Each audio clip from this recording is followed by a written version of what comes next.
All right, so for those who don't know, we recorded yesterday. The holidays always make our schedule a little weird. The episode we recorded yesterday will come out, I think, a couple days before Christmas, and today's episode will be our final episode of the year. Will come out at the end of the year. But point is, we recorded yesterday. We're recording again today. After we finished recording yesterday, and I edited it, did all that good stuff, I noticed I felt a little off, right? Like a little tingle in my stomach, and I was just like, okay, that's weird. Didn't eat dinner. I was just like, I'm just not hungry.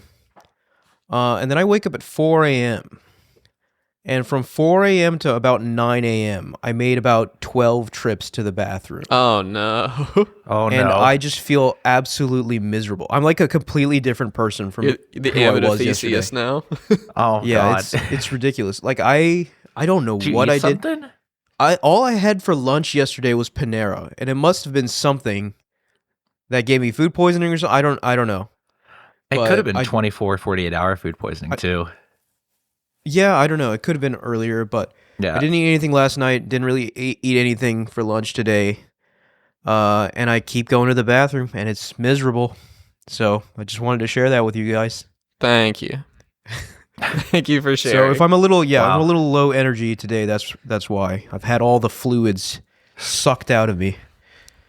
Well, I hope you're replacing those fluids. You got some Gatorade there? You got some... I do have some water, but like, truth be told, I'm definitely not drinking enough as I should be. Cause like, I don't know. I have no desire to put anything into my body right now, but I know I need to. Otherwise, that's bad news.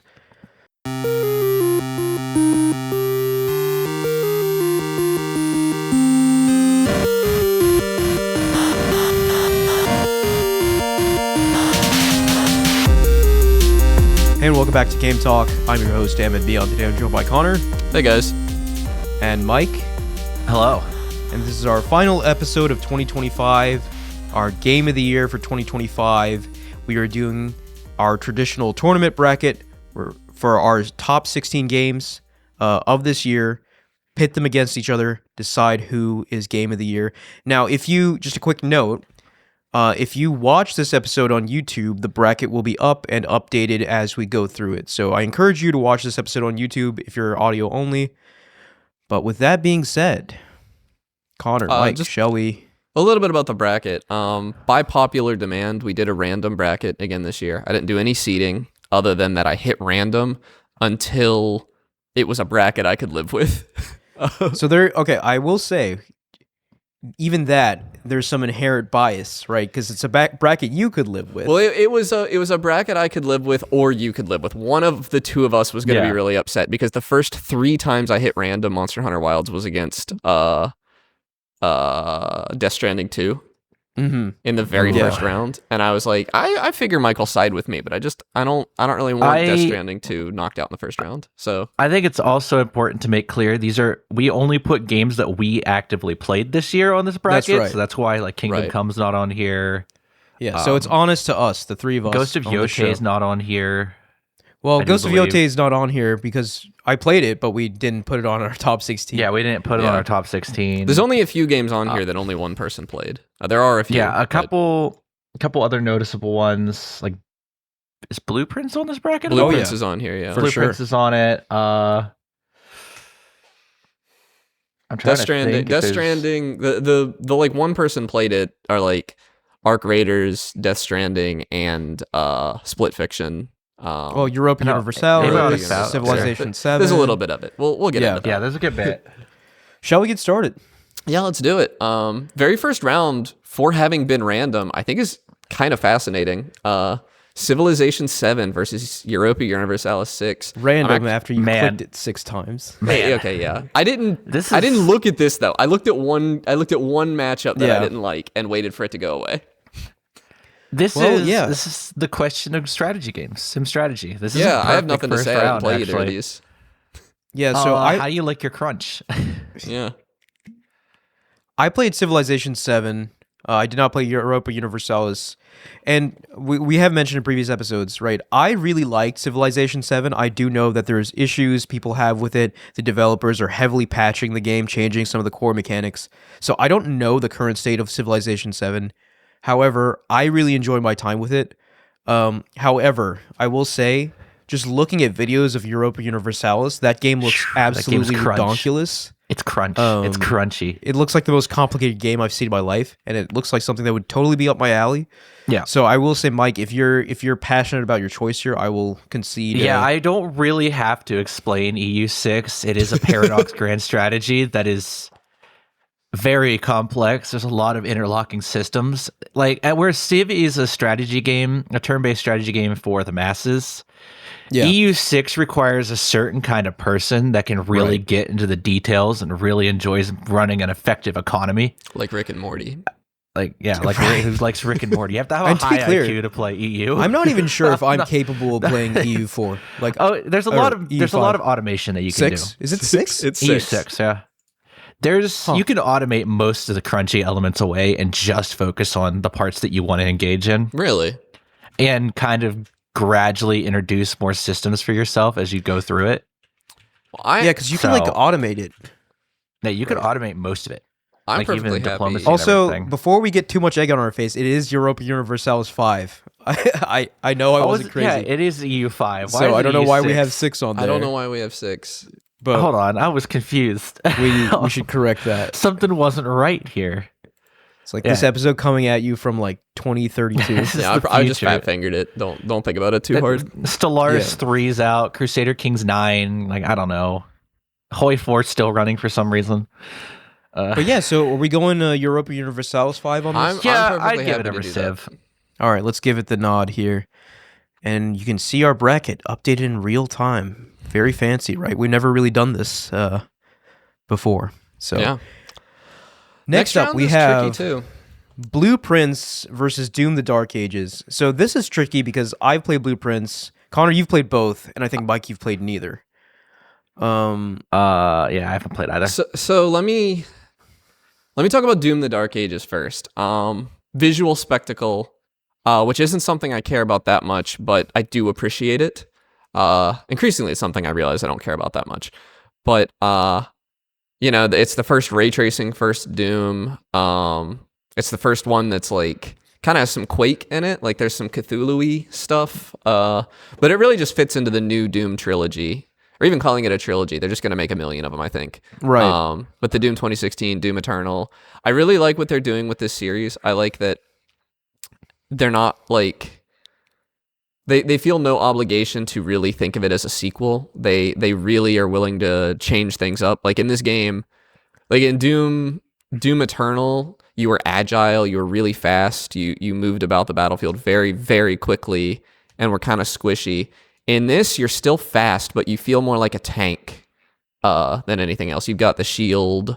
You're a little slower. You can like charge. You're and maybe not slower, but less agile. You can't change your state as easily, I guess. You're not jumping around a bunch. But it's really, really fun. That said, I did not finish it.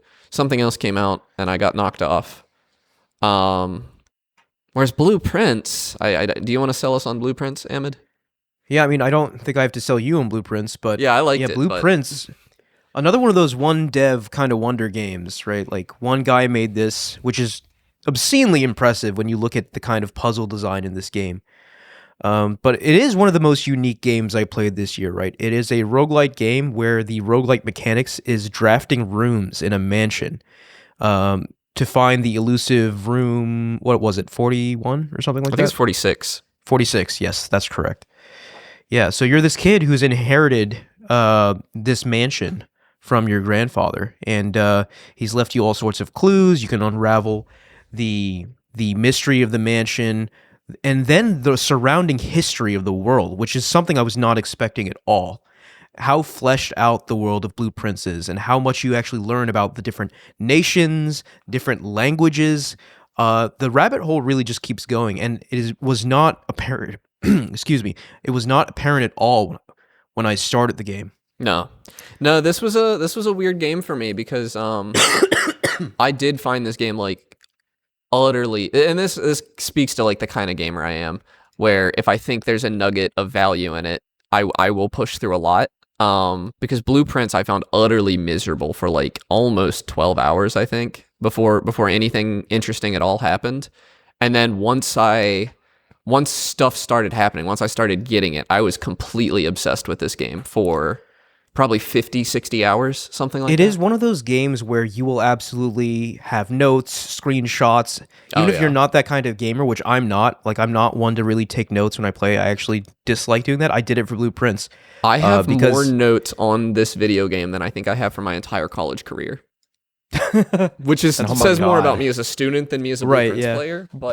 But like, I'm not a notes guy, is what I'm saying. Is like, nothing is worth writing down to me. But in Blueprints, like, I was writing down everything. And I do want to like give credit to, once again, the world building in Blueprints is so good, and it's not an aspect I see talked about too much. And like, yes, like the core gameplay is looking for room 46, right? Like that's your kind of your first objective, and then the game kind of shifts from there. But like what they don't tell you is how satisfying it is to actually learn about this world, right? Like when you go into Blueprints, you just assume this is like set in our world, because why wouldn't you, right? Like Right. nothing really tips you off to the fact that this is a completely fictional world with its own countries, its own cultures, its own languages, and all of that comes into play and integrates seamlessly with the puzzle design. in the And even game. once you start seeing it, it is not immediately obvious to you that this is valuable information. Like, it feels like flavor text at first, and it is not flavor text. It is critical to your journey through this mansion to know about this world. And I Yeah. think I gotta go Blueprints on this matchup. The thing that's interesting about this matchup to me is, like, I think Blueprints is the better game, but it was miserable to play. And then Doom the Dark Ages is definitely a less interesting game, but it was like nitroglycerin running through my veins to play. Right. Like, every moment was a joy playing it. So I will say, like, I just want to be on the record. I disagree with your take that Blueprints is miserable to play. Like, I could see Yeah. you getting to that point. Like, if I continued playing it for another couple dozen hours, I would probably Which I share the think I same did opinion. play it much longer than you. I think you did. Yeah. But, But like, I found it miserable to enjoyed- play from moment one. So I enjoyed my time playing Blueprints, but I do want to point out there are a lot of games like Doom, The Dark Ages, yes. right? there And are that's not a not good many or games bad like thing. Blueprints. There is Yeah. only one game like Blueprints. It is a singular sort of I experience. don't know if I'd say there's only one, but there's definitely not very many. Yeah, I mean, like, obviously you look at your Tunics and your other kind of like world There are some mystery more niche uncovering indies games. I've heard that are kind of similar to it that I haven't even played yet, so I can't say for sure. Yeah. But Blueprints, point being, is a singular sort of experience, and it definitely gets my vote here. I loved, despite the kind of ups and downs of the game, it is certainly memorable, and I will not be forgetting it for a very long time. I think that's it for Blueprints. All right. Next, All right. Split Fiction Next. and Peak. That's a Yeah, doozy. this is an interesting matchup here. So, okay, and I think it's a good idea, at least as we're going through like the first round here, just to make clear who played what game, right? Yeah, so So- I did not play Split Fiction. I played both of these games, right? Granted, you've played Peak more than me. I've played a lot of Peak. Peak was one of my I have top played not games on played Steam either this year. of them. Yeah, and Mike on Mike, character here. unfortunately, is not- Yeah, Yeah, he's not played a lot of games this year. but Um, may have to step in to be a tiebreaker on this one, I'm afraid. Yeah, Yeah, because I'm very firmly sticking with Split Fiction here. I think it was an incredible experience, top to bottom, really showcasing Joseph Ferris and team's creativity once again, proving It Takes Two was not a fluke. Yeah. That team is just, they have like a Nintendo like they're chalked to the brim with Nintendo like creativity, and you don't see that a lot in this industry, right? Like they have a seemingly endless bag of ideas to pull from, and there's never a dull moment in playing Split Fiction. There's always new mechanics being introduced, new interesting wrinkles in what you're doing, and very clever usage of the whole like split screen format. So I had a great time playing this game with my sister. And once again, right, like I'm very glad to see a kind of resurgence in co-op only experiences, because I do think, for my money's worth, co-op in-person experiences are my favorite way to do multiplayer, and this game really is like one of the crown jewels for those kinds of experiences. So for me, I lean towards Peak. Peak is, for my money, the current pinnacle of the friend-like genre. There's no one, which like even it kind of breaks the genre norm so much that I don't even know if it counts, because you're not delivering packages or like going into an area and extracting loot from it, or pictures or whatever. It breaks so much of the tradition of the genre, of the very new genre. But I just love it. It is so funny. It is such an excellent way to spend an evening with 1 to 3 friends climbing this mountain. It has been excellent in additional content. And it has, I wouldn't call it a roguelike really, although I guess it is. I guess it is a roguelike. And there's enough variety. It's not like build variety, but what items you get definitely has a significant impact on your run, and how easy it is, what your play style is. There's lots of what's the immersive sim thing? Like there are a lot of when the gameplay is changed based on What you do to the world. yeah, what you I know what do, you're saying. like or like the items you get are affecting the way you play significantly enough that every run feels different. Like it's not, even though you're climbing through mostly the same biomes, there's only a little bit of variation there. The little stuff that changes it kind of branches out enough. Little changes can make a big enough change that like even claiming, like me and my buddy Christian climbed the same mountain twice in an evening, and the 2 runs did not feel the same. Like we just made enough small different decisions to make the 2 runs feel different. And it always feels good to get to the top. I don't know. This is one where if it was It Takes Two, I think you could convince me to switch sides. But Split Fiction, the what I saw of the game, the sci-fi / fantasy worlds felt so generic to me. It made me. So you less made that interested. judgment I did, based without off the playing trailer. game. Yeah. And I will tell you, from playing the game, those ideas are fleshed out very, very well. Okay. Um, I'm still gonna Yeah. lean Peak. I'm gonna make Mike break the tie. it's on this endless one. creativity. Love Split Fiction. So I'm I guess breaking it's up to Mike. breaking the tie. Honestly, as having seen both, I think Peak has more replay factor. Big surprise here. Yeah. Peak does have more replay It's factor. a friend slop game. Mike votes for it. It's a whatever. friend-like There's just- game. It's a friend like, Yeah, and there's whatever. just more replayability you and your for Peak. split screen family slop. Yeah, I know, right? This is You and your family quality slop. slop. All right. So that's gonna go to Peak then, I guess. You can't be swayed. I don't wanna I rob can't be Ahmed of his swayed. chance. Yeah, I already knew what this would be going into it because I knew Mike would vote for Ahmed Peak. was- So All right, Peak it is. next is Monster Hunter Wilds versus Mario Kart World. I'm actually gonna sit back and let Ahmed, Ahmed played both of these. I'll let you state where you stand. You on the also two. played both of these. I played right? both of them, but everybody knows where I stand on this. Yeah. So obviously, I think Monster Hunter Wilds is the better game.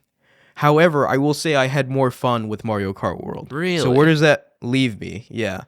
So I had a lot of fun with Mario Kart World. I know like that opinion isn't really reflected elsewhere on this show, but once again, have not played one single match online.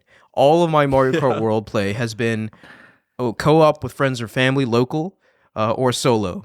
And I've had a blast playing this game with friends and family.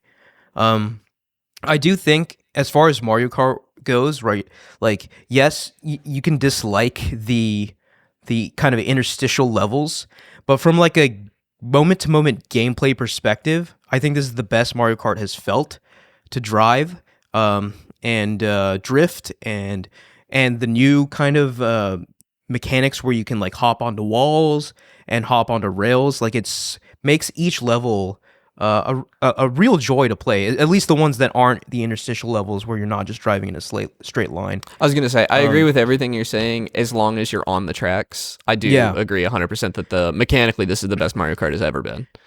Yes, hey, it's a ton of fun to play, and I do firmly believe, even though there's no evidence of this right now, is that this is simply the beginning of what will be a very long platform for Mario Kart on Switch 2. So I'm excited to see where the game goes from here. Like, they've already patched the game to make significant changes to more align with some of the more vocal critics. So I think that's a pretty positive sign for the future of this game. I heard rumors that there's like a Donkey Kong Bonanza DLC coming at some point to Mario Kart World, but I would be a little surprised because I think getting 4 tracks out of Donkey Kong Bonanza would be ambitious. And 4 tracks is like the bare minimum you could do for a Mario Kart DLC. Well, I think it's evident that's happening because, like, if you look at Donkey Kong, he has like suspiciously fewer costumes than everyone else, and it was like, okay, Donkey Kong's like a main character. They're definitely saving something for him. Yeah, but and I'd love to see that. Yeah, man, I've had a blast with Mario Kart World, but I'm under no illusion here. You know, like. No, Monster Hunter Wilds. We're gonna go Monster Wilds. Hunter. Yeah, and I think there's not much I can talk about Wilds that we're not already talking about. I mean, I think I'm going to vote for it too. I just wanted to really sell you guys on why I really like Mario Kart World. But Monster Hunter Wilds, if I may here. Yes. Because I know you guys will have more in-depth thoughts. Like, as someone who's completely new to the series and has someone who has only played low rank, which is like the intro experience, right? So I have a very kind of rudimentary understanding of Monster Hunter Wilds. Even through that experience, I could appreciate how good the combat is in this game, right? Like, each of the weapons, and there are like a lot of them, right? Like a dozen plus 14 or something. Yeah. 14. Each of the weapons is like basically an entire game onto itself, right? With an insane level of depth. You could really spend all your time mastering one weapon and feel completely satisfied. So I really appreciate a rich combat system like that in a video game. And I used the longsword, had a great time with it. I was definitely curious about a few other weapons too. But yeah, I'm curious to see where my experience with Wilds goes. Because like I said, I had that kind of intro experience. I had a good time. There were frustrations there, right? Like, as someone who has not played the game before, right? Like, it takes a lot to kind of get used to Monster Hunter's mechanics. Less I do feel like ever, I kind of still a lot. Yeah. Yeah, I do feel like I kind of got there by the end of my low rank experience. Yeah. Which is low rank is the tutorial, more or less. Like that is So in that sense, it kind of worked, but I still 100% think the onboarding could be better. Yeah. So I had a good time with this game. I definitely colder on it. I don't want to say colder like it's a bad thing. Like, I still think it's a great game. Yeah. But I definitely colder on it than you two because I did not progress to high rank. I got distracted by something else. And I think the reason for that is due to some of the frustrations with the controls that it didn't like hook me as deeply as it maybe should have. But I am curious enough to come back to it when I feel the time is right. Some of those are my thoughts. And then this goes to say, like, is it fair to judge a game that has had 4 massive content updates? Are we judging it by its day one experience, or are we judging it by its initial experience? Because the biggest black mark on Wilds from the get-go was its performance, and that, from everything I'm reading online, has been largely fixed with today's update to the game, title update 4. They're getting there. Certainly, my performance hasn't changed at all. But I love this game. It's my most played game this year, and it's not even close. It made up over half of my gaming this year. I think it was 65% of my time on Steam was Monster Hunter Wilds. For a long time, I was playing it almost every day. I have like 160 hours in it. And it still is like, it just has the sauce. Like, there's just so much, in the same way as Peak, like, there's enough little stuff that can happen during hunts that no two really feel exactly the same to me. I'm sure if I was like doing speedrun strats, playing the meta, that wouldn't be the case anymore. I could refine it down to boredom, but I don't do that. They're still introducing new stuff that has me crafting new weapons, crafting new armor, even 160 hours into the game. Granted, those are much smaller benefits than they were in the first 10 hours. You know, it's very incremental now, but I'm in love with this franchise. I think this is well on its way to being my favorite entry once it gets its expansion. Mike, do you have something you want to say about it? They're cooking somewhere. Yeah. Picking up, getting told, because there's a lot of story here. One, my friend, roommate Dalton, big Monster Hunter fan, started in World, and me and my ex had started working with him, and I had never played a Monster Hunter game before. Neither did she. And I had played Dauntless on and off, and we played it. And Dauntless is terrible and gone. Thank God. It is worse Monster Hunter. It's worse Monster Hunter. And I remember my ex like, yeah, we'll play this game. This game looks really good. And I'm like, I'll give it a shot. I'll give it a shot. I'll see if I like it. I am now almost 100 hours later. In Just Wilds, right? It's Just Wilds, and I am still playing the game. I don't think my ex has played this game since like February. Yeah. And me and Dalton are still playing it.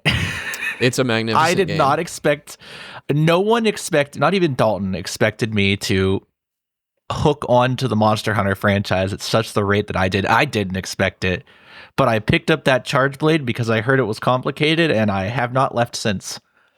So I think we give this to Monster Hunter Wilds. We'll have more time to talk about it later, probably.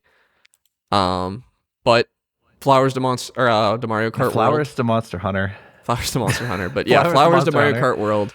Good game. I've been very hard on it on the show. Maybe harder than it deserves, but there were just some very frustrating design decisions in that game. Also, both their respective franchises' first foray into like a more open world format, and both kind of a not super great implementation of it.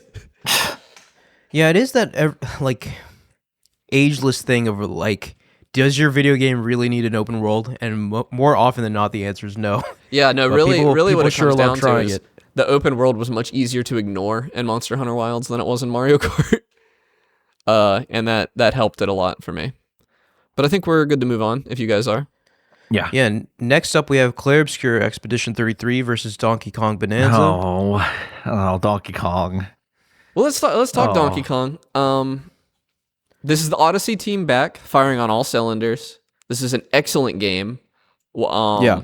Bliss to control. Like, just an absolute dream. So much, like, I never did a speed run, but I do remember, like, when this game was still new, I did just spend a few hours, like, learning the speed running movement tech and stuff, because it felt so good just to play this game.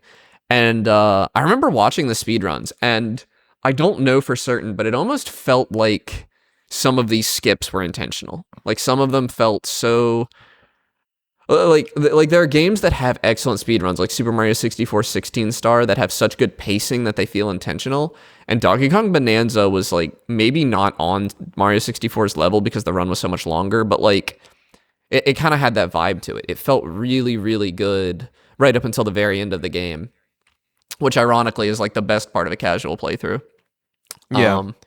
Yeah, the controls are absolutely sublime in this game. That cannot be overstated. Excellent.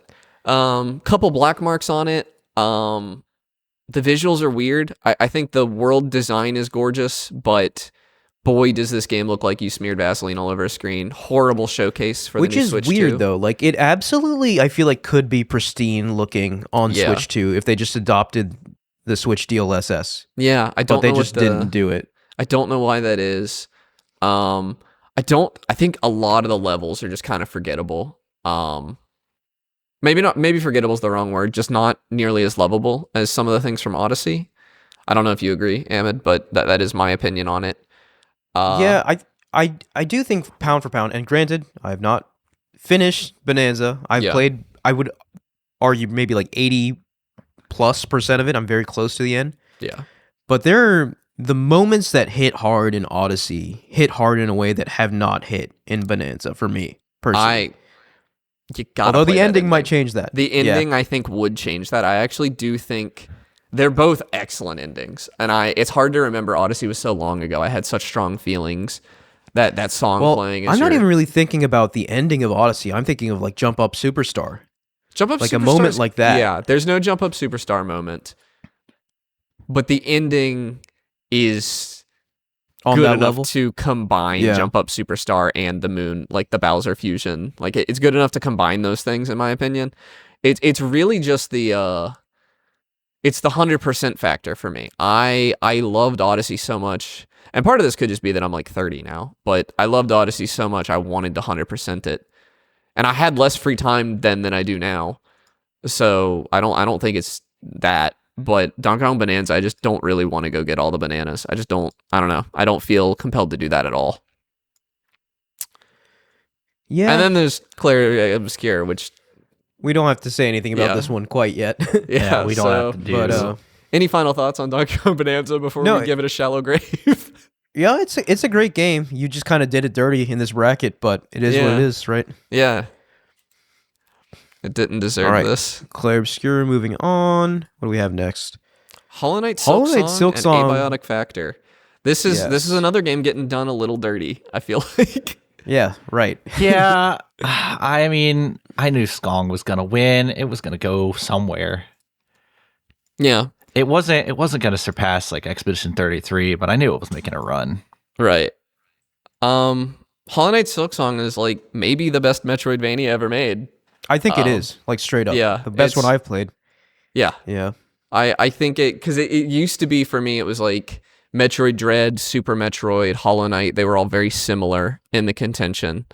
I think Hollow Knight Silk Song, just strictly as a Metroidvania, not looking at like my feelings about it so much, I think it clears all those games pretty handily. And it's just a joy to play the whole time. Yeah. Excellent Phenomenal music. game. Visuals that will have you wondering how it was possible. Like, just a visual I've never been so showcase. stunned by a 2D game ever. Yeah. I don't think. Exactly. Like your jaw's on the floor at a pretty regular interval in this game. Yeah. I mean, like even with the opening Green Path, like it's just the most lush looking forest area I've seen in a 2D game. And it's just like they make such good use of parallaxing and layers that it looks almost like it's popping out of the screen with the level of detail in the image. And just their understanding of negative space is something that I think that's what so many 2D games get wrong in their visuals. Like when I think of some of the other 2D Metroidvanias I played, I think of starts with an A. It's like the guy in the future. Axiom Verge? Axiom Verge. Action Yeah, Verge, I think yeah. they don't have like this understanding of negative space that really makes the visuals of Hollow Knight and Hollow Knight Silk Song. I mean, also that's just not as beautiful. I don't think they're going for the same thing. I wanted to comment, right? Like you said, and I agree with what you just said, but the visuals of Silk Song even put Hollow Knight, the originals, They do, to shame. yes. It's unbelievable, the jump in quality here. yeah. It's ridiculous. Yeah. Abiotic So- Factor, to give it some praise, looks really, really, really cool. It is It probably is really like, cool. it's probably the best survival game. It is probably one of the best survival crafters. Yeah, I'll give it that. Yeah. I can't really defend it against Silk Song because again, this You could game try. didn't have You could- this game didn't have like the excitement of like 30 years of combined internet fervor, but We've talked about these two games a similar amount on the show. I feel like we've talked about Abiotic Factor quite a bit over the years. We- We crazy. had 3 dedicated episodes for Hollow Knight Silk Song. But we've had like probably 6 games we've been playing about Abiotic Factor that are pretty long. yeah, it's Yeah. come out it's come up a lot. Yeah. But if you don't Just- if you don't want to waste your time defending it, I can just give it to Silk Song here. Yeah, just give it a Silk Song. It's not worth my time. That's fair. Pathetic, you know. Oh, this is a tough one. Arc Raiders against Hades 2. I mean, This it's is not a even tough one for me. This is a tough one for me as I think Yeah. the only one who played both. God, What I will say is someone who didn't play Arc Raiders but did play a lot of Hades 2, I do respect that Arc Raiders seems to be the freshest take on what it's doing in quite a while. yeah. That being said, like every time I look at this game, I just bounce completely off of it. I'm Yeah, just like, you cannot. cannot. That is the worst thing about Arc Raiders, and it's so confusing to me that this game was like #1 on Twitch for as long as it was, and maybe still is. I really guess the streamers just like it because I do not think it is. The moment-to-moment gameplay is enjoyable because of the tension, and you as the viewer are not experiencing that tension. So Right. what you were watching is a guy digging through drawers, which is like, if you wanted that, you could Yeah. go play Red Dead Redemption 2 and have a better time of it, frankly. The The reality of Arc Raiders, though, is that like everything you do, you're very conscious of the sounds you're making. You are, did I make that sound or was that somebody else? Was that an arc or was that a player? You really are listening. Your head is on a swivel the whole time you're playing. And you have these cool social interactions when you run into somebody and don't just shoot them instantly. Like you have a chance to barter for your life, to negotiate an alliance for the next 20 minutes or so. And Yeah. all of that is great. All of that is great stuff. It does still have the what I understand is a genre problem of these extraction shooters, which is that you spend a really long time in between matches looking at inventory menus and stuff. And I wonder how much of that they want to fix and how much of it is intentional design, because I do think that if you're on all the time, you'll fatigue. If all of your time is spent with that tension on you, because that inventory time is like relaxing. At least it's not, maybe not fun, but it is much more relaxed than your time on the surface. Mm-hmm. So I wonder if they want to polish all of that off, but there's some that could be polished off. Like you spend a lot of time, like your inventory is full and you have to decide what to get rid of. That's like not enjoyable to me at all. But I do really like Arc Raiders. However, I don't know if I would say that it has the level of artistry Yeah, that Hades 2 is such a has. banger, man. Hades 2 Like is I really think it's just such a huge level up from Hades 1 in every single way. I It agree. is just so much fun to play that game. Like I think I said that on a couple episodes ago when we did our top 16 formation, but yeah, I feel like I just wouldn't get bored of playing Hades 2. Like still, right, like about, oh gosh, I don't even remember. I played it for a couple dozen hours at least, and almost none of my runs were even remotely similar, right? Like I kept discovering new ways to use these weapons, combining them with different aspects, combining them with different boons, all this kind of stuff. So the act of playing Hades 2 is a complete joy. The act of looking at Hades 2 is awesome. Soundtrack rips. It just fires on all cylinders, really. I would actually argue the weakest part of Hades 2 is the story, which yes, is I whatever. agree with that. But The like gameplay is everything sublime. surrounding it is so top notch. You can't put it down. It's very hard to put it down. Getting this, like, this was right after Silksong, I think. Yeah, Was like unbelievable 1-2 Yeah. punch there. Yeah. Because just even from a visual perspective, like I would say Hades 2 is the only 2D game I've played that could even trade blows with Silksong. I don't think it beats it, but it can trade That's blows. fair. Yeah. And I think this is Hades 2. That pains me a lot to see Arc Raiders eliminated in round 1, because it is like in the same way that Peak is, I feel like it's such a, and even giving it that is not, it's I never played any other extraction shooters, but I don't think they developed this culture, and this culture did develop from game design and Arc Raiders, I think. But I just think it's a more one of the most interesting multiplayer experiences to come out in the past like 10 years.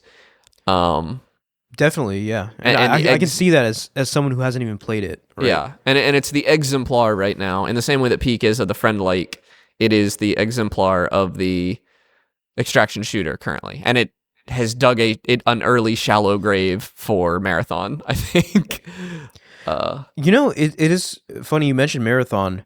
Bungie re-revealed it, and at this time it actually looks quite interesting to me. I think they've taken a lot of the feedback to heart. Okay. And it was certainly, I didn't click away from the video when I was watching it, which says something a lot as someone who doesn't play multiplayer games. Well, we'll have to see. If they manage to make it look fun, which Arc Raiders kind of fails to do, that could be huge for them. But I think we give this to Hades 2. Any? Yeah, complaints? I'm for Hades 2 here. I think in an incredible year full of incredible games, like Yeah, you're gonna see good games get unfair. eliminated round 1. Yeah. It just is what it is.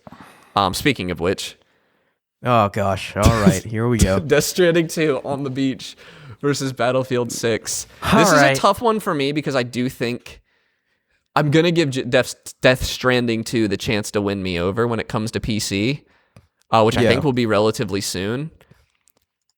but Battlefield 6 is really good. Dude, I gotta be Battlefield honest though. 6 is really good. Battlefield 6 was really good. I probably played it for maybe 2 hours, and I never touched it again. It's just Really? not my kind of game. Yeah, no, I mean, it's a multiplayer Death game. Stranding You don't do 2, on the other multiplayer. hand, is my most played game this year. I think I have 120 hours in Death Stranding 2. Yeah. And it is just, I think it's the perfect Kojima game. I think this is the best game Kojima's ever made, straight up. Well, I do have a fondness for Metal Gear Solid 4, but that's neither here nor Yeah. there. But Death Stranding 2 is Kojima at his most unhinged, and that is saying something, because you know how crazy he gets in some of his Metal Gear Solid games. It takes the gameplay from Death Stranding 1, improves on it in every way, and gives you tons of options for how you want to tackle situations, right? It takes a lot of the really good stealth and combat mechanics from Metal Gear Solid 5 and kind of shoves them into Death Stranding 2 in a way that makes sense, right? So Sam, like, he's not some, like, expert ninja level infiltrator now, but he does have tools that exist in the world of Death Stranding that make sense for him to have, that help you dispatch enemies silently or go in guns blazing or whatever. So the combat, which was a really weak point, I think, of Death Stranding 1, completely mitigated in Death Stranding 2. It's a joy to play. But like that alone, I don't think is the reason Death Stranding 2 is an incredible game. I think the reason it's an incredible game is because it's Kojima completely uninhibited, right? It has like the level of like crazy storytelling from a Metal Gear Solid game, and the ending basically is just a Metal Gear Solid finale, like to the extent that. And Mike, you've played Metal Gear Solid 4, right? Yes, I played Metal Gear Solid 4. And I'm going to spoil Death Stranding 2 a bit here. Are you sure? Because I'm going to play it. Oh, I don't know. If you don't want me to, I won't. But there are aspects of Metal Gear Solid 4's ending that are that exist in the ending of Death Stranding 2. And if I say a couple things, you probably know what I mean, Mike. You're pretty good, right? They literally have a character say that. There's electric guitar battles in the final battle. It's just like completely unhinged behavior, but it makes sense within this world, and it's just fun. It's just a fun game, man. Huge spectacle as well, more so than the original Death Stranding, because like Death Stranding 1, there's a lot of walking, and then like occasionally something happens. There's a much higher frequency of major things happening in the plot in Death Stranding 2. Yeah, I love this game, man. Mike, So that's kind of my my spiel, but I know you guys are big fans of Battlefield here. Hey, Mike, do so- you want to sell Yeah. Battlefield 6? So Battlefield 6 is fantastic. Like, it is a good Battlefield game. It's the best However, since 3, in my How- opinion. No, it's not. No. You don't think so? You think 4 is better? Four is way better than 3. I'm sorry to say it. After all the updates, End of Life 4 is a beautiful game. But what about 6? Where's 6 compared to 4? 6, well, if you would have asked me when this game came out, when I first started playing it, I would have said this is a fantastic game. Mm-hmm. Now I've kind of a little bit soured on it when I realized that, like, there really isn't much to it. I kind of agree. I kind of expected the you to be maps are really kinda positive bad. on it here. There are a lot of maps that if I see myself loading into it, I'll just leave. I They're just not never good. left a match, but I 100%, I don't play. I don't know if this is just me changing or if this is Battlefield changing, but I don't like Conquest anymore.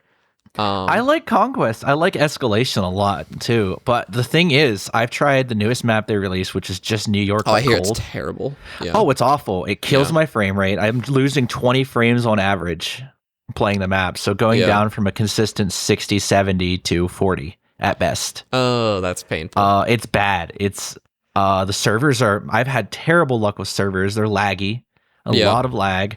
I've had the literal worst issue with network connectivity, and I don't know whether it's just because of my ISP or Right. whatever. Like, I could just blame Comcast because it happens in Monster Hunter, it happens in Battlefield. Any of the modern games, I just can't play with people unless so I turn on a frustrating. VPN. So I think it's hard to pay blame monthly. the game for that because it's happening in others. But Yeah, I have to pay monthly to be able to play games online with my VPN for some reason, with my yeah, that whatever. sucks. But it's just I've had like server issues, lag, latency, Just and from for no like good reason. being online, I have picked up on the fact that people are not as happy with Battlefield 6 now as they were at launch, and I Yeah. don't know It what they're showed its doing. issues. It's so my Vehicles are kind of issue with it, lame. like Operation Firestorm is a resurrected map from Battlefield 3, and it was also in 4, and it's like one of my favorite maps of all time. And they managed to turn it into one of the maps that I just don't want to play when that It's one so comes small. up in 6. It's so yeah. small. Every in map's too Siege, small. I'm playing Breakthrough. I always play Breakthrough with my buddy Antonio. Breakthrough sucks. I hate love Breakthrough. Breakthrough's so much better than any other game mode in this game. I like Breakthrough because it feels like me and Antonio can win the game for our team. Like we can make one excellent play and it makes the difference. And you just can't do that in like Conquest, for instance. What's the one with the IMCOMs? Rush. I like Rush and I like Breakthrough. Those are my two game modes. Like the attack defend game modes are fun, but my biggest issue is you don't really get a lot of air assets in those ones. And Breakthrough or Rush. No, you're you don't get 100% jets. right. Jets aren't in those. You're Yeah. missing like half the game because there's no jets in Breakthrough. You're 100% right. But the problem is like I like those game modes because I feel like I can make a difference on my team. Like I can get a lot of kills as a defense and it matters. I can make a great play as an attacker and it matters. But all that said, I am not giving this game the hours that I expected to at launch. I'm still like, granted, my buddy Antonio that I play it with is a father, so like we get one match a day on a good day. It's also like vehicles don't feel good. Like there's a lot of balance issues with vehicles that are just they don't make sense. Like, but I think we're actually, I think we're giving this to Death Stranding too, though. I think, Like for a while in Battlefield, the did not expect the that. lock-on I know you did. missile. I was watching your face missile as it from dawned the, on you that you might get through this one. from the stupid IFV would one-shot tanks. Yeah, it just one-shot you, and it also could one-shot aircraft, and it wouldn't give you any lock-on alarm, and you couldn't countermeasure it. And I think they fixed it, but it still just didn't feel right when you're a full health tank and just get one shot. It doesn't feel good at all.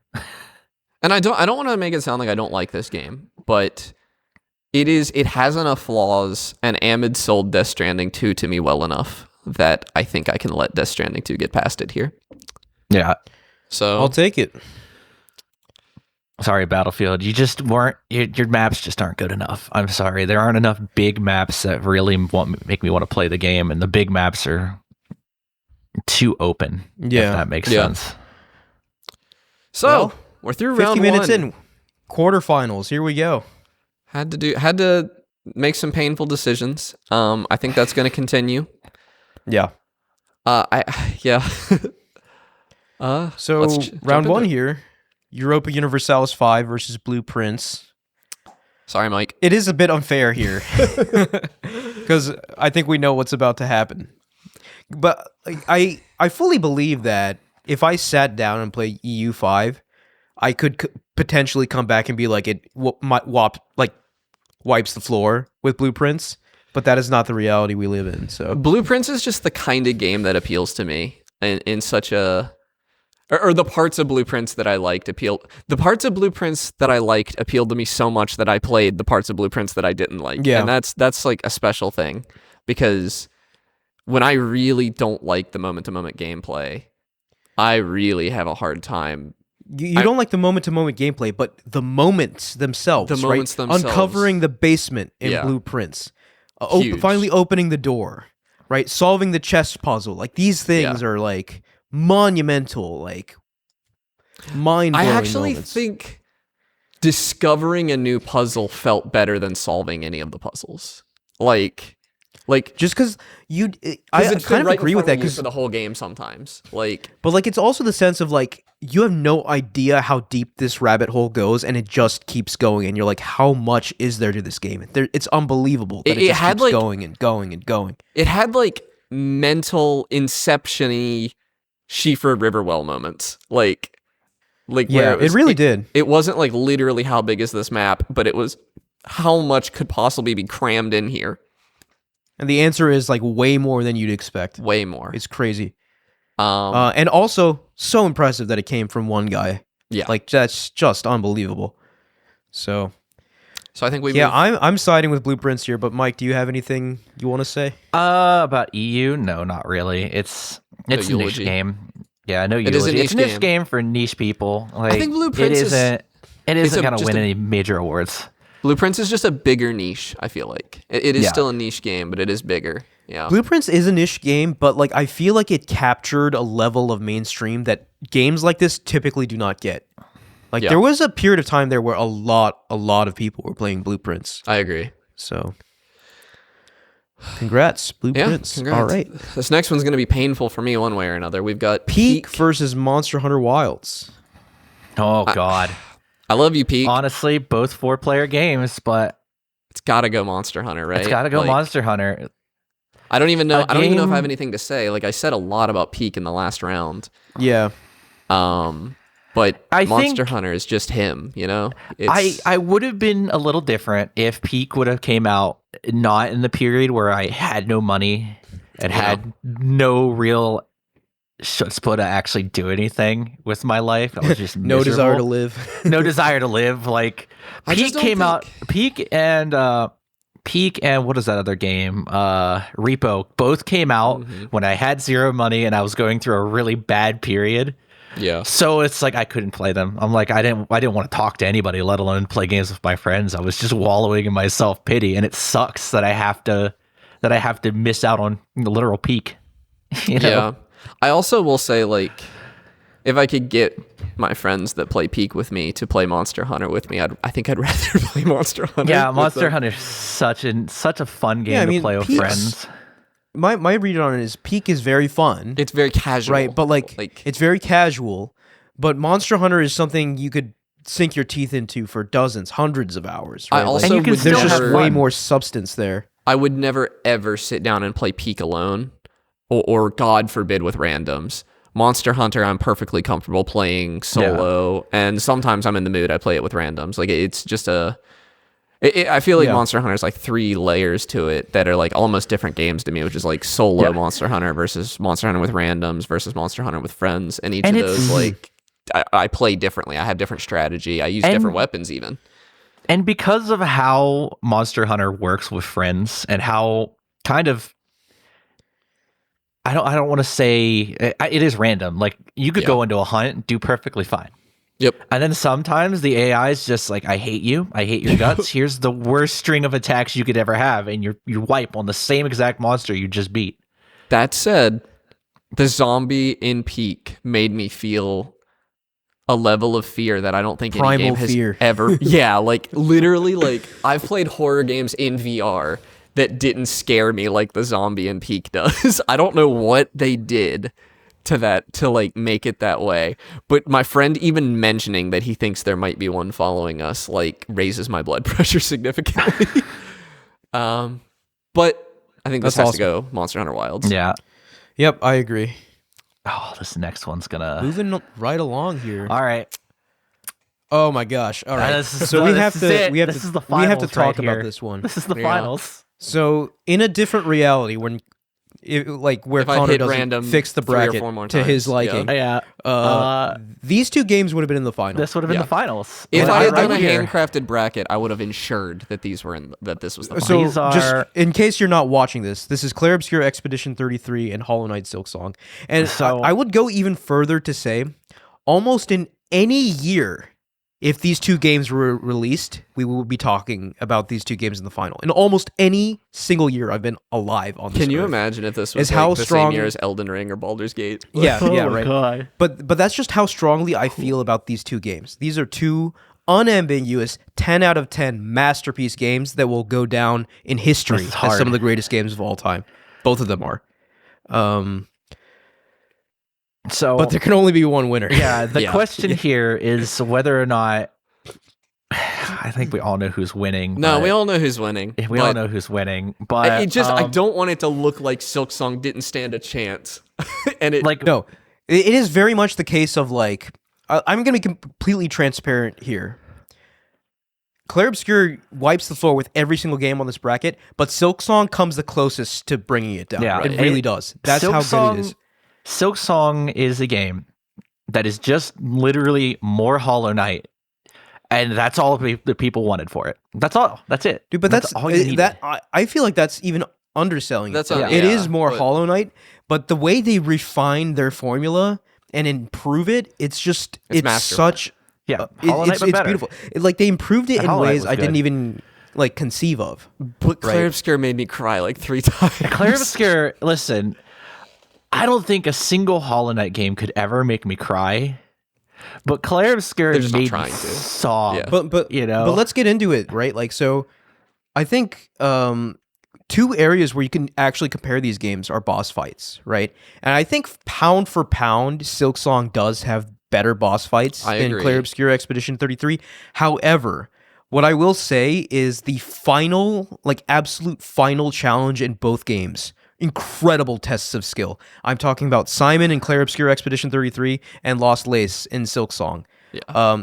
And I very much appreciate that while these are both games that, like, I don't want to say they're for the masses, but like they have wide mainstream appeal, they both contain challenges that absolutely only a fraction of those players are ever going to even attempt. That's just the level of respect they have for their players, right? They're like, Yeah. you will master this game, or you will not, get past this point. So both games, excellent boss fights. Both games, superb art direction, right? Like, Absolutely superb. if I were to pick the 2 best games this year in terms of visuals, it would be Silksong and Clair Obscur. Like, that's such a hard what a joy to look at both of these battle. games. And also, we have to talk about music, right? Clair Obscur has a generational soundtrack. Silksong's is also really, really, really, really incredible. It's The quite choral good. chambers, like that's the one that comes to mind immediately. Like the choral chambers was like it rooted me in place where I was just like, I can't believe I'm listening to this while looking at this right now. Is it bad if I go? I want to shout out Mario Kart World's soundtrack real quick too, while we're talking about soundtracks. Oh yeah, insane jazz Yeah, music. I can't believe we didn't mention Unbelievable. that. What a ridiculously good soundtrack! Like, anyway, Listen, Yeah, no, Clair it is Obscure's up there. soundtrack Yeah. is so good. My voice cracked. Wow, the emotion is getting to me. It's so good that it creeped into my Spotify Wrapped this year. yeah, I started playing this game like in earnest in like June, July, yeah. and it creeped into my Spotify Wrapped. That's how It's- good this soundtrack was. It also is like 80s, like one of those games that you finish and it immediately goes on your top 10 list. Like I think Yeah. it's on all 3 of our top 10 best games of all time. Yeah, it's like Dude, it- but I Silksong feel like is too, yeah. Silksong is too. It For is us, just yeah. that ridiculous of a year, in my I- opinion. Where I just both of these can't games are explain. Like, I feel like I would have been a little colder on Clair Obscur if I hadn't picked it up in the middle of like one of the worst times I in don't my know, man, 'cause recent I was- memory. I was having a good time when I played Clair Obscur. I also just, we're gonna have another chance save to it- talk about Clair save- Obscur. yeah, Yeah, save I'm gonna it. save it. Yeah. So I think we we'll move talk it about in the forward. I finals. think yeah. So I wanna give I just my wanted to personal take a moment anecdotes. to give Silksong the respect it deserves. Like Yes. in any other year, in any other bracket, it would have won. yeah. But Right. this is where it's eliminated here. This next one's gonna be tough. Oh my gosh. Yeah, this is probably the toughest one so far for me, at least. So the Yeah. final round of the quarterfinals here, Hades 2 versus Death Stranding 2 on the beach. Wow. Oh man. I mean, I lean Hades 2 on this. Yeah. Because I don't have. I mean, I do have the negatives about Yeah. Hades 2, but they're like innate to its design, I guess. They're things that I don't like. They're not execution flaws. I do think that people give Hades 2 a lot of things and say it's the best roguelike ever made. And yeah, I'm- those people I'm are like here to tell them delusional. that you're delusional, and also Hades has meta progression, a very strong meta progression. It's a Yeah. roguelite. But It has nothing in common with Binding of Isaac or Noida, you know? that doesn't make it a bad game. That makes it a bad roguelike. And I Yeah. think it is an excellent, excellent, excellent game. Yeah. Yeah, it's an excellent roguelike. Hades 2, like, I mean, let's be real here. Let's do another comparison. Gameplay-wise, it wipes the floor with Death Stranding 2. It's not even close, Yeah. right? Oh, yeah. Hades 2 had some of the tightest, most satisfying combat I've ever experienced in a video game. But a pretty dissatisfying narrative. Yeah, I mean, okay, so if we're comparing narrative, I would give it to Death Stranding 2 here, Yeah. right? Like, Death Stranding 2, like, it's not telling the kind of extremely serious story that Clair Obscur is, but you can tell Kojima just had a blast writing this story. This is what he always and you wanted feel to do. that. You feel that in the cutscenes. You feel that in the way the story progresses. And it is such a joy to get that narrative. Whereas Death Stranding 1 is this game where Kojima's like, I'm going to make an entirely new kind of idea of game and see if it sticks. Strand type. It's entirely different from whatever people are used to. I and think then that's with part Death of Stranding 2, the marketing was so much less annoying for this game. Yeah. With this game, Kojima's like, okay, I already have people who like this type of game. Let's get that Kojima weirdness in it. You know? And I don't know if you guys remember the trailers, but like before the game came out, people were like, what the hell is happening in this game? Right? Like you had a guy who basically unmasks himself and is essentially just Solid Snake. And I'm just like, what is happening in Death Stranding 2? Obviously I have all those answers now, but that's my favorite part of Kojima's marketing for both Death Stranding games is because I remember when we were looking into the lead up to Death Stranding, up until the game came out, we had zero idea of what the game was even. Absolutely. We were even on this very podcast, we're like, what is Kojima making? What is this game? Yeah, what's I happening? remember that. There's a baby in a tube that got flushed down like a toilet. But you know what? It's so funny that it happened again with Death Stranding 2. It happened because people play Death Stranding 1 and then watch the Death Stranding 2 trailer and were like, what is going on in this game? None of this makes any sense.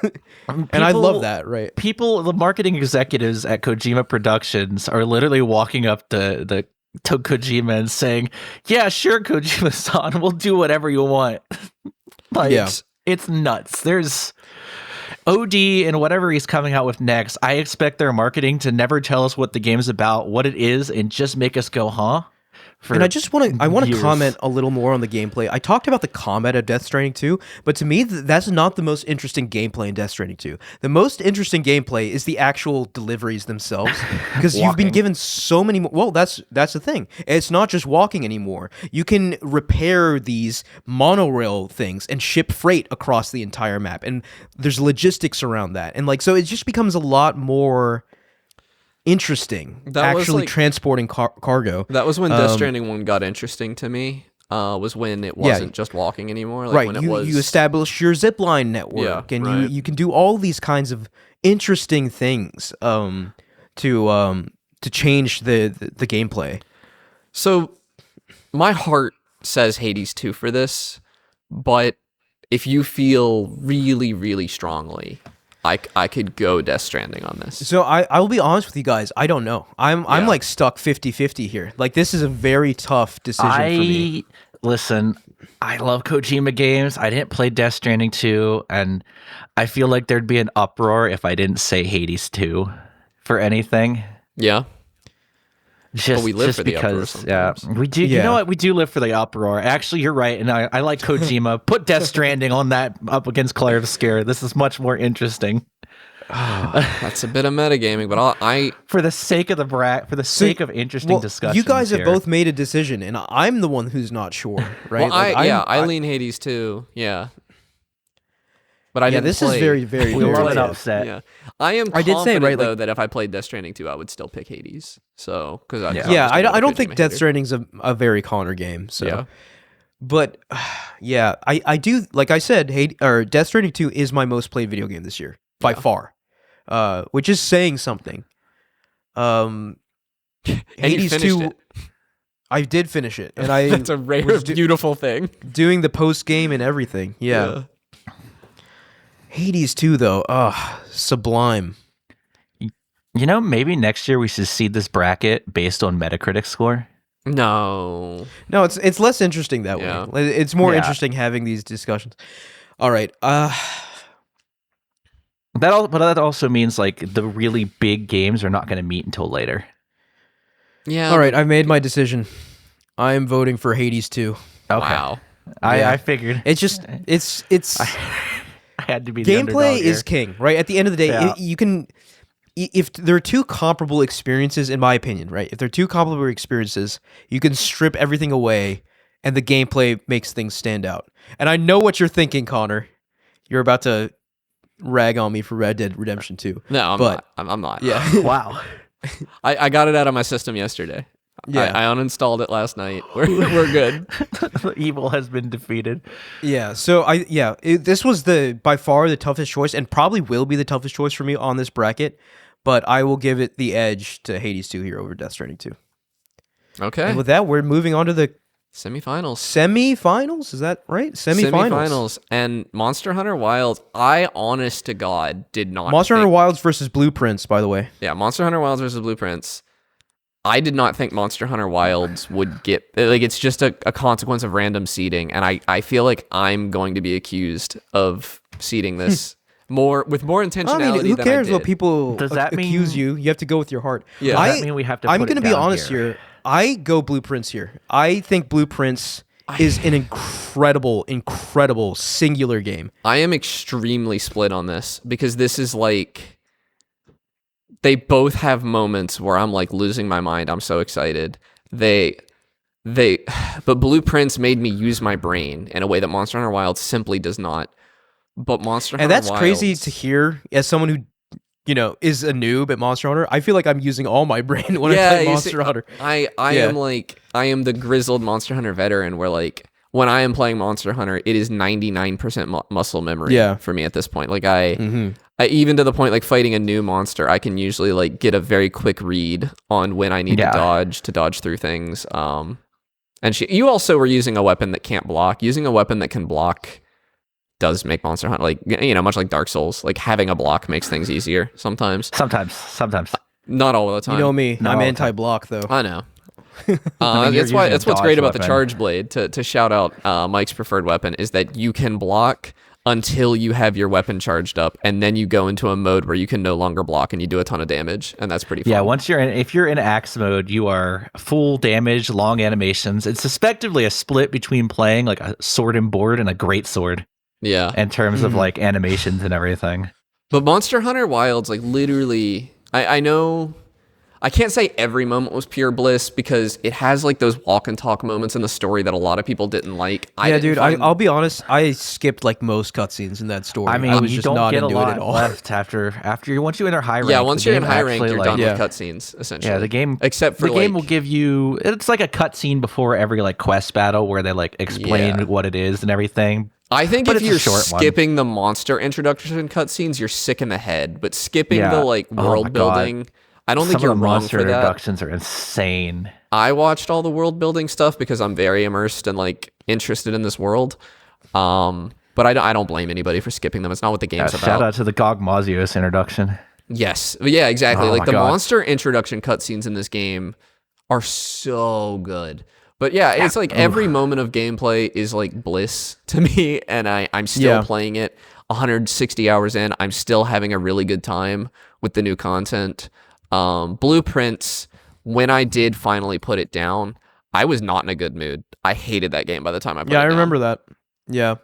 And I hated that game for the fact that like, and these games actually have similar problems in their end game, believe it or not, which is that you are heavily RNG gated from what you want. But the problem is like in Blueprint, I had to cross those RNG gates to get to these things that were really important. Like I really wanted them. And in Monster Hunter Wilds, the RNG gates are really just there to give you a reason to do the fun part of the game some more. They are not necessary at all. So I go Monster Hunter Wilds on this, and I'm confident Mike is going to agree with me. Yeah. I just think I think Blueprints is an incredibly special game. I agree. And one thing I really liked about Blueprints that I don't think I've articulated quite yet is that even when you're playing it like near the beginning, before you've really uncovered anything, I got a sense of foreboding, a sense of darkness, and I couldn't quite place it. Yeah. Right? It's that sound at the beginning. Yeah. At every run, there's that very foreboding sound, like, and the clock ticking. But right. No. And that feeling, I think, uncovering more of that world and seeing that, it wasn't just your mind playing tricks on you. There is a very dark undercurrent to what's happening in Blueprints, or what happened in Blueprints. I think that's another very underrated part of the game. Counterpoint, though. Did you do the clock tower puzzle in Blueprints? Yeah. where you just have to stand there for 20 minutes. Like, Yes, yeah. that immediately makes this game lose to Monster Hunter to me. Like, there's there's parts of Blueprints that hate you, like just hate you. And Yeah, I don't know. Like, I didn't really like mind that though. Like, I just got up and like did something else. yeah, I know, but like, what if you had done something else for too long and missed it? Like, it just doesn't. But like, there's also I would like to flip that. Is that like, okay, here's my theory on like this is going to work, and to have it actually work, you feel like a genius in that moment. You know? But it does massively. That's just one of a million examples of Blueprints not respecting your time. The other example of that is that there are puzzles that are unsolvable without RNG luck. Even though you literally know the solution, you can be 100% sure your solution is correct, and you cannot implement it without good RNG. And that Yeah, and late game that stinks. does become an issue. I I guess what I would argue is, I guess my argument is the highs of Blueprints are so high that it kind of outweighs all the negatives, in my opinion. Yeah, and I think that is a fair argument, and I simply disagree. I think in a world where I got luckier, Blueprints would win this engagement because I just wouldn't have had the negative experiences that I had. But the fact that it's possible to have as many consequent negative experiences, I gotta go Monster Hunter on this one. All right, and keep in mind, guys, the totally random bracket. Totally random. I didn't do this. yeah. I didn't like. There are so many didn't games do in the this. bottom. This didn't Like, happen.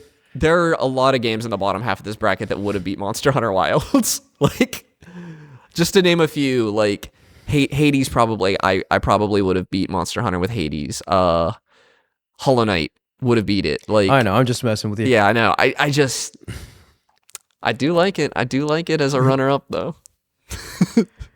All right, final round of the semifinals: Clair Obscur Expedition 33 versus Hades 2. So it is interesting that these games are pitted against each other, because I actually think Hades 2 has the highest Metacritic score for any game this year, if I'm recall correctly. I think that's a little absurd. Yeah, I think it's a little absurd, but like I get it. Hades 2 is an incredible game. I don't know if there's much more to say here.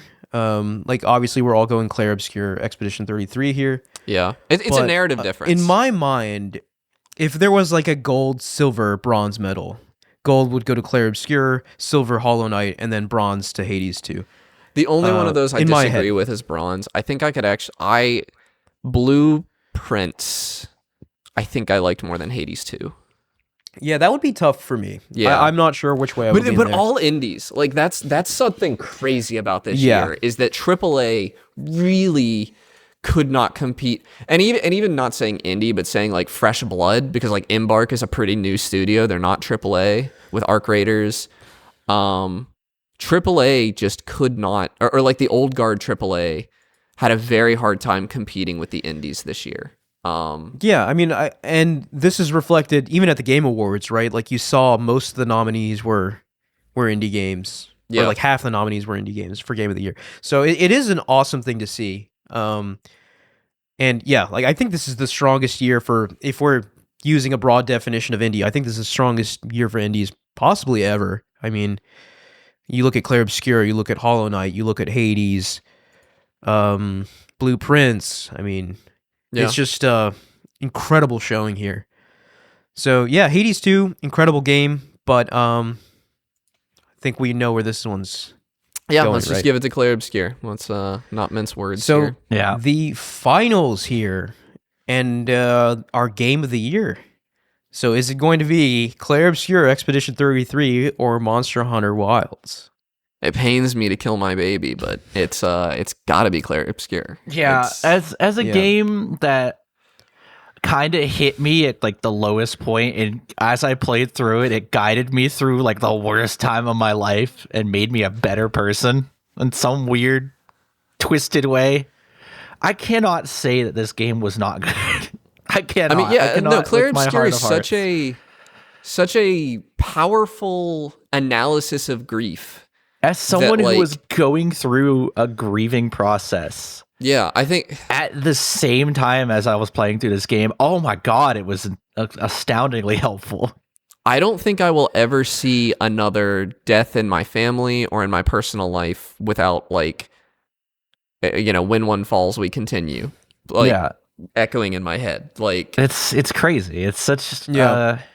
It is remarkable that Sandfall, with this game, they've really tapped into something that's so incredibly human that everyone can relate to. Yeah, And not it's- like that's like a very difficult thing to do, right? Like even games that are known for the kind of emotional stories. Like I'm going to use The Last of Us as an example, right? Like a lot of people can relate to The Last of Us, but you relate to it the most if you're a parent, right? And not everyone's a parent. Right. However, every single human being on this planet is going to experience grief and loss. And to structure your game around those themes and then nail it, right? Because that's such a heavy thing Yes. to take on, to explore. no, And it could have I am gone wrong in someone- so many ways. It could have been overly pretentious. It could have been not thorough enough. It Yeah. threaded the line perfectly to where it hits those emotional beats and you really feel something by the end of this game. I am someone who has always leaned like the writing is more important than the performance in a lot of stories. I can put up with a low budget performance in a lot of games and enjoy a narrative. You know, older Japanese games tend to have very stilted voice acting, for instance. You didn't have to make that choice in this game. I did not. No, well, yeah, like the reason I'm saying this is like in things like The Last of Us, I've argued that those things don't matter much to me. And in Clair Obscur, they mattered a lot. In Clair Obscur, I was so deeply immersed in this story. Every character in this game, the writing and the performance merged perfectly to make these feel like real people. They were Yeah. my friends, and to see what happens to them throughout this story is gut wrenching. Oh yeah. Yeah. Yeah, I mean, so I look at it like this. I don't know if this is just a me thing or if most people experience media this way, but I'm going to give you my experience, right?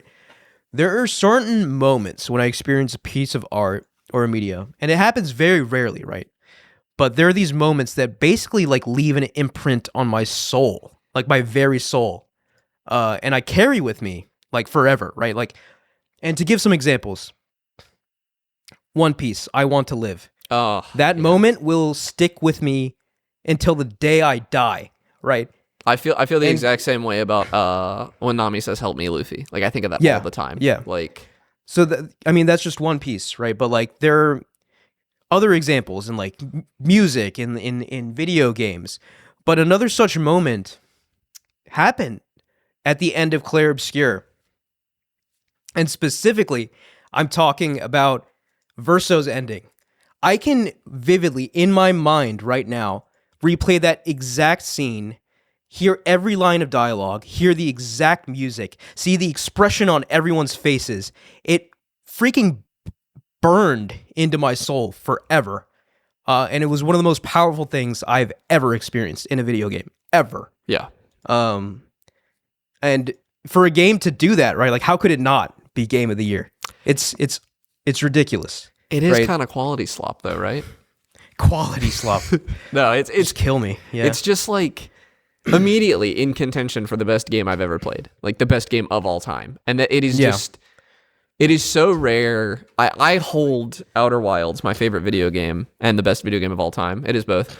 I hold it on such a high pedestal that, like, to even say another game in the same breath, like, before I played Clair Obscur, I really did think it was like Outer Wilds, and then the rest of gaming is so much lower down that it's not even worth discussing. It was like, why are they even still making these things? And no, Clair Obscur is why we are still making these things. Like, this is an Outer Wilds tier game. Once recency bias, once we're a few years out, I can tell you which one's better. Right now, I don't know that I can. This is just such a masterpiece. Yeah. And it is like, it is the whole thing of like, I get it, right? I so get it. Like, these three assholes are here glazing this game, sounding so pretentious, right? Like, if you haven't played it, it must seem like that way to you. But I implore you, give this game a chance. And it has the ability to change your life. It is that impactful of a game. And if you are one of our listeners that, like, I know we have some that don't actually play that many video games, I would watch the cutscenes from this game, even. Like, you won't get the same experience. You won't get it 100%. But this is just a story that people need. Like, it's just so good. Like, this is a story people should experience in whatever way they can. I I Yeah, mean, man. Jennifer English talked them into putting an easy mode in because it was important to her to play the game, Yeah. and she was Right, not going to be able yeah. to finish it. But like, I mean, the whole game's a masterpiece, right? We've talked about Oh yeah, the acting, the gameplay music, the gameplay, the level design, the art, like literally all of it. However, right, like it was a 10 out of 10 with all of that. But the thing that actually solidified it as like this is one of my favorite games ever is that ending sequence. And I'm not going to lie, like that really elevated it to me. And Everything from like you know what I'm talking about when Verso, spoilers, beats Mael, has to say goodbye to everyone. Everyone dies, and then you're left with the Desandra family mourning the real Verso and Alicia healing from the grieving process. It is such a beautiful sequence of events, right? It's just perfection. It is perfection. It is. I also just cannot let go. You were not going to play this game. I was not. No. You However, hated I it will so say much. I didn't need outside convincing. I Yeah. gave it another shot gave it myself, another right? shot, And yeah. that I mean, if anything, take that as a lesson, right? Always be open-minded. Yeah. Right. Always be open-minded. Give things a second chance. Give things a third chance because you never know. Like, what if I had just given up and had never played this game and never gotten that experience? I can't even fathom that reality. No, I mean right? that kind of thing is why I tried to go back to Red Dead 2. I'm not gonna talk about it, but that is the kind of your experience with Clair Obscur is why I had to go back to this game. Everyone else seems to love. It's like surely something's there, and it doesn't always play out, but it is. Right. It is always worth but doing I when you would have a argue, podcast and can do like a funny rant about something. Well, I would even argue that if there's a chance that it could, why not get a chance to enrich your life like that? Right. So I'm so glad this game exists. Like I said, it has created another one of those moments for me that will live and die with me. Yeah. Effectively, right? So and it is just a an high that incredible we're game. going to be chasing for a long time. Yeah. Brilliant Man. video game. And what a year. What a year for us for Game Talk. I will say if we're talking about the meta experience of this bracket for a moment, the stakes felt a little lower on every single. They did. I mean, like, 'Cause I we knew- knew, I right? already We knew knew the months winner. in advance. We knew months in advance how this would go. And so the only time there was a little bit of doubt was between Silksong's announcement and its release, right? Yes. Like, we're like, how good could Silksong possibly be? The answer is it's an 11 out of 10, but it's still not good enough. yeah. Right? Yeah. It's just and like I think Mike mentioned last week, if we're still around in 2029, we're gonna do a game of the decade, and right now I see a very difficult time for any game that is not named Clair Obscur I mean, Expedition 33. Expedition 33. we'll have Divinity by then. That's another chance for Larian to take the crown. It is, yeah, and you can't count Larian out. However, No. they seem to be getting raked over the coals right now. Oh, really? For the AI thing. For Yeah, Sven's Gen AI Yeah. stuff. Well, we'll but- talk about that later. yeah.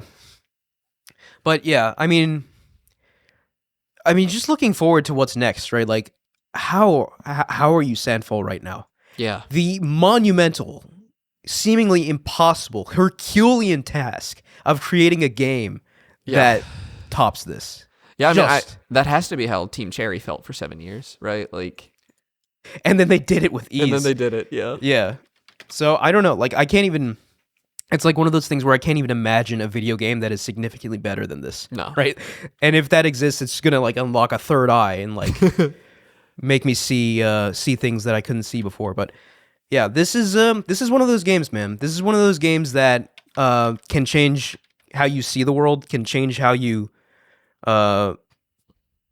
feel about grief. Yeah. So yeah, I don't know what else to say. I've bared my soul for this game. It's a brilliant game. It's a well-deserved game of the year. There was no question at all. Yeah. Yeah, I think we could talk about games we've been playing. All right.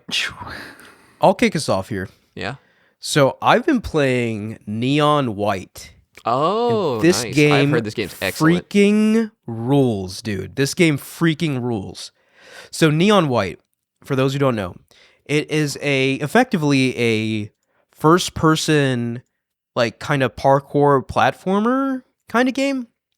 And the conceit of the game is that it features a group of individuals called neons, and they're sinners that are taken from hell and brought to heaven for an annual competition to kill demons. And if you win the competition, the neon gets to stay in heaven. Right? So that's the premise of the game. And you play as Neon White. So all the neons are like different colors. And Neon White, he has amnesia, right? So all the characters around him, all the different neons seem to know him. He doesn't know any of them. So that's kind of the framing of the story going in. So there is intrigue around the other neons, the angels, like the heaven, hell, all that kind of stuff. But the actual gameplay itself is so sick, right? So it's divided up into different levels, these platforming levels, and you progress through these levels by picking up these cards, right? So these cards are weapons, and a weapon has two effects, right? Its primary effect, which is like using the weapon. So if you have a pistol, it shoots pistol. If you have a shotgun blast. If you have a machine gun, you can spray fire, etc. But what makes this interesting is that each weapon has a discard effect. Each card has a discard effect. So its active effect is the weapon, and there's also a discard effect. So for example, your pistol card, if you discard it, you get another jump, right? And it's like a one-time use thing. Let's say your machine gun, right? Like its secondary effect is that it shoots a little bomb out. Like if you discard it, that propels you forward if you step on it.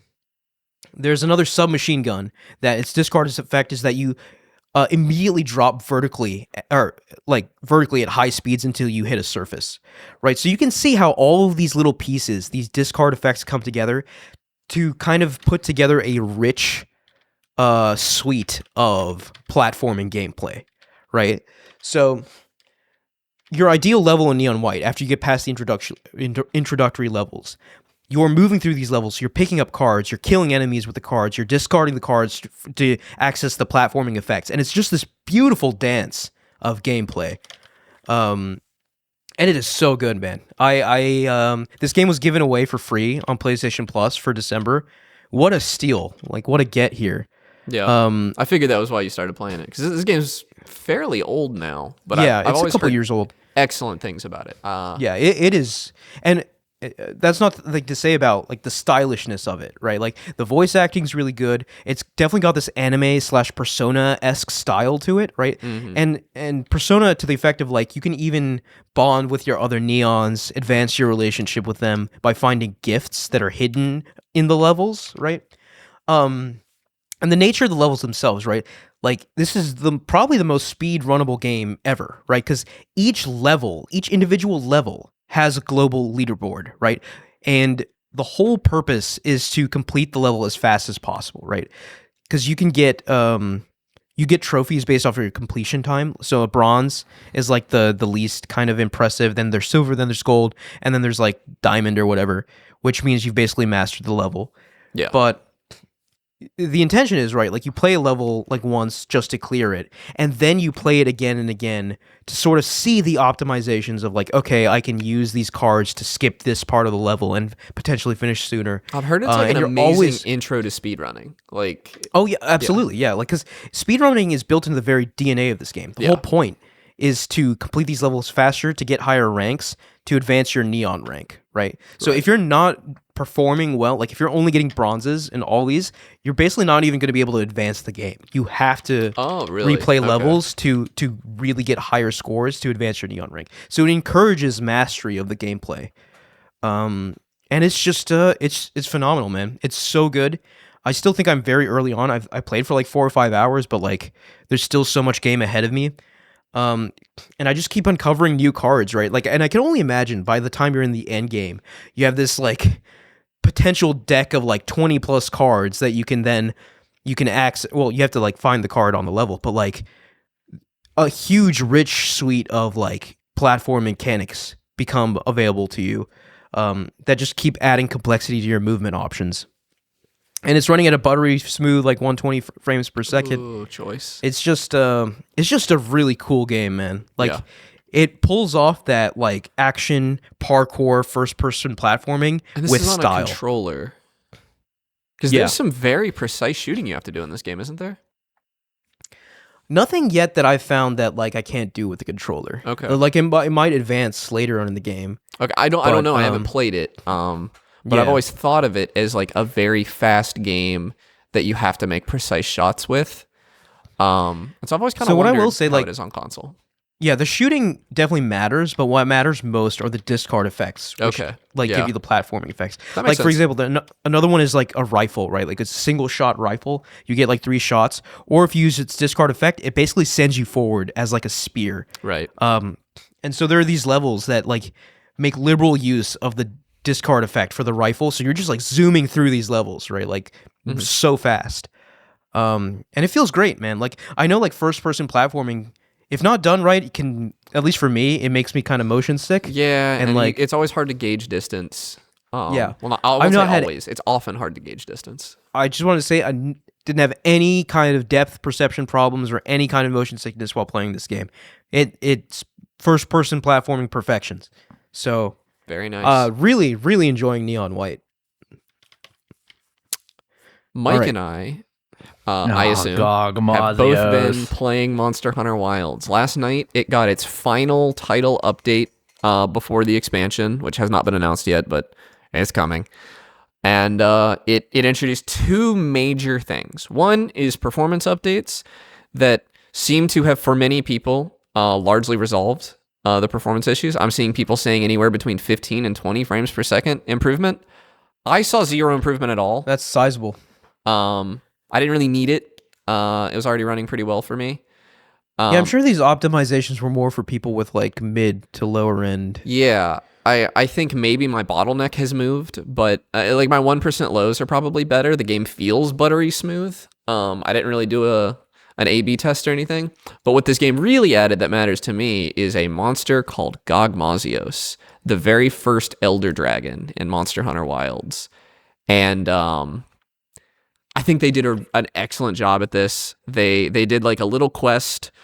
There's a story to Gogmazios, and not every monster gets a story, but an Elder Dragon is a big enough deal. There's a little bit of story. There's a little bit of setup. There's some characters involved. I could see you skipping all that, Ahmed. You wouldn't be wrong to do it, but I think it's really good. I think they do a really good job of setting up the stakes, of setting up why you have to hunt this thing. I think they do a really good job of all that. And then the fight itself. This is far and away the biggest monster in this game so far. I was actually thinking of Bale a little bit while I was fighting him. Oh wow, yeah. But he's not particularly hard. He's certainly not like, there was a little bit of wonder after Savage Omega Planetus whether or not this was going to be an absurdly difficult monster. He's not. He is hard enough that like you can fail. I failed my first hunt. He came out at like 11 o'clock last night and I was sleepy. And Yeah, I Yeah. failed him a couple times. But then Mostly when I because kept fought him getting today, I screwed beat over. him pretty handily, and I kind of regretted even fighting him last night because it would have felt really good to beat him on my first try. Because this fight is like, it's farmable content, right? Because the new end game for Wilds is farming this and making weapons out of him, and there's RNG elements to that. And I do wonder how much that's going to last. I'm not sure how many of his parts you need to get a good weapon, but I wonder how much I can fight one monster over and over and that stay fun. But this fight is very complex. It's a 3-phase fight. It opens with you just fighting him on the ground, and it's this big thing, but he's not like flying around or anything. You're fighting him. He's gigantic. He hits really hard. I think he can one-shot you if you're not using Moxie or a skill that prevents that, or obviously dodging. And it's very fun. And then you beat the tar off of him somewhat literally at that, and then he moves up and he has this laser gun lodged into his back because his lore is like that he eats gunpowder, and so he's like gotten into and he's covered in oil like tar stuff, and so he has like literal weapons from people's weapon caches sticking out of him, and one of them is this giant laser that you have to knock off of him and then charge up and shoot him with. And there's like a whole phase of like, there's 8 hunters, there's 4 NPCs, and up to 4 players. And so a bunch of you are distracting the monster in a pretty small arena with a giant monster, while the rest of while another of you are trying to get this gun set up and charged up so that you can shoot him, and it does a ton of damage. And there's other environmental stuff you can do. And at different phases in this fight, he's weak to different elements. So it actually utilizes Wild's 2-weapon mechanic. You need a fire weapon and a dragon weapon, and it's not a nice to have. It is like a need for this fight. And then you hurt him enough there, and he flies up, and it's all been underground so far. And he flies up, and now you're fighting him in the sunlight. And it's, Fabius is with you, and he says something hard like, "This is it, Hunter. It's now or never." Something crazy like that. And you're fighting, and Gogmazios like flies up into the sky, and everybody's like, "Oh my god, he's charging up a super attack!" And Fabius yells like, "Get behind me!" And he's got a lance, so he's got this big shield, and he is actually now like there's energy coursing on the ground, and you can see that it's like splitting where Fabius is standing. And the cool part about this is if you are a player and you have the guard up skill and a shield, you can also put your shield. You can block it and create a safe zone for your teammates. So like it kind of feels like it's in the DNA of Monster Hunter that they're not going to let an NPC be cooler than you. And I think that is a great design philosophy. It's the only reason I didn't faint on one of his ultimate attacks, because I was at ground zero. And then you block this attack, and what's that? The monster has skulls. Like, he's almost dead. Proof of a hero. The theme of the Monster Hunter franchise starts blasting in your ears as you're just taking a victory lap wailing on this guy, and you finish him off. And it's just, it's maybe not the best fight in the game, but I think it is the best spectacle fight Monster Hunter has ever done. It feels so cool the entire time. I don't know. Mike, your thoughts on it? Did I? God, I like the new Ardian weapons. They look sick. The new Ardian weapons. That's the new grind. They God. look sick. They are very powerful. The Charge Blade one looks so good. You can get like hundreds more elemental damage. And what I like about this one monster grind is that like I didn't really feel like it was worth it to make a build to any of the monsters in the game until now. But Gogmazios is actually like specific enough that yes, you should make a two-weapon build, fire resisting dragon and fire build. Like it makes sense to have weapons and armor specifically to hunt Gogmazios. It is the first cool. time where I have ever had you craft 2 additional charge blades to make it work. Yeah. I was so lucky. My hunting horn is already a fire hunting horn, and I already had basically the best dragon Ardian charge blade you could get. But I am nerfed in the second half of the fight because like my armor for a hunting horn is not the same as my armor for a charge blade. So I could definitely optimize this further. They also, in this update, they buffed all the tier 6 and up armor. You can get higher defense, but also you can get more decoration slots, which makes a ton of armor that was not in-game viable now, which shakes up the meta significantly. To the point that I think it would be there probably is a meta build, but you can get within striking distance of meta with like a lot of different builds now, and really just a ton of variety in in-game gear. And also that gives you reasons to hunt those monsters again, because it's not like some resource to upgrade them. You actually need those monster parts again to upgrade them to this new category. So they breathed a little more life into like every monster in the game, basically. Not every monster in the game, but the vast majority of the monsters in the game with that. And then like after you finish Gogmazios, there's like this cooldown where it actually like feels more final than the end of High Rank did in the base game, where like every character in the game has a little bit to talk to you about your journey along the way and like how they felt about Gogmazios, because Gogmazios genuinely was a significantly bigger threat than Xochitl. Like this was a proper elder dragon that like Xochitl was something you could beat alone. Narratively was something your hunter could go in alone and fight. Gogmazios is not that. Like Gogmazios was like no one hunter stands a chance against this monster. This is an 8-person hunt where everybody has to coordinate. Narratively, at least. I actually, difficulty-wise, I don't know. I don't know where I stand on that, but it works. It all works. It all comes together very well. It all works very well. And I like having an Elder Dragon finally, and they give it the respect, because World, they kind of just threw a bunch of Elder Dragons at you and said, yeah, you can do this yourself. They've done that a lot. I mean, Kushala Daora, Teostra, and what is the third one? I always forget the third one. Valhazak. Valhazak was new to World, I think, but the other two, like Teostra, you see in like every Monster Hunter game. I'm so tired of fighting Teostra, so I was very excited that he wasn't in Wilds, and I'm kind of hoping he's not in the DLC. Gogmazios is an interesting one because he's not like a black dragon or anything. He is a particularly dangerous elder dragon, but he's not one of the like apocalyptic elder dragons. He's just a big guy. He's just really, really big. Guy. He is like one of his feathers in his cap and lore is he's the largest flying wyvern, I think. Or the largest flying monster. I don't know. I don't know if he's a wyvern. I don't know. I'm a little hazy on what a wyvern is. But it's just a sick fight, dude. He's shooting laser beams at you. You're shooting laser beams at him. It's sick as hell. DBZ, bro. Yeah. It is I don't know, man. It's crazy that you have to get to Hunter rank 100 to experience it. That's like minimum 60 hours of gameplay or something. But he's worth it. He's so fun to fight. I will probably just fight him a bunch of times for the rest of the evening today. I'm obsessed. Yeah, Plus the crazy. performance, Arm him, too. I'm really happy that the performance update is working for people. I don't know how it is on console. I tried to find it online or anything to see if anybody was talking about it, and nobody had anything to say.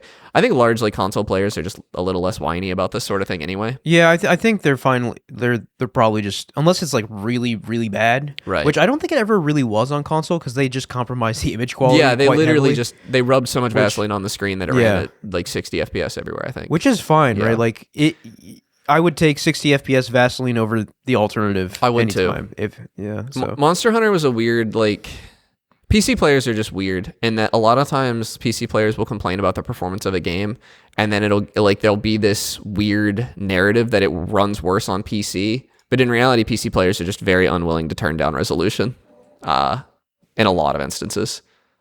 So even though they have DLSS in a lot of, although DLSS is actually pretty bad in Monster Hunter is weirdly suitable to it being a game that I love so much, prefers AMD significantly in hardware.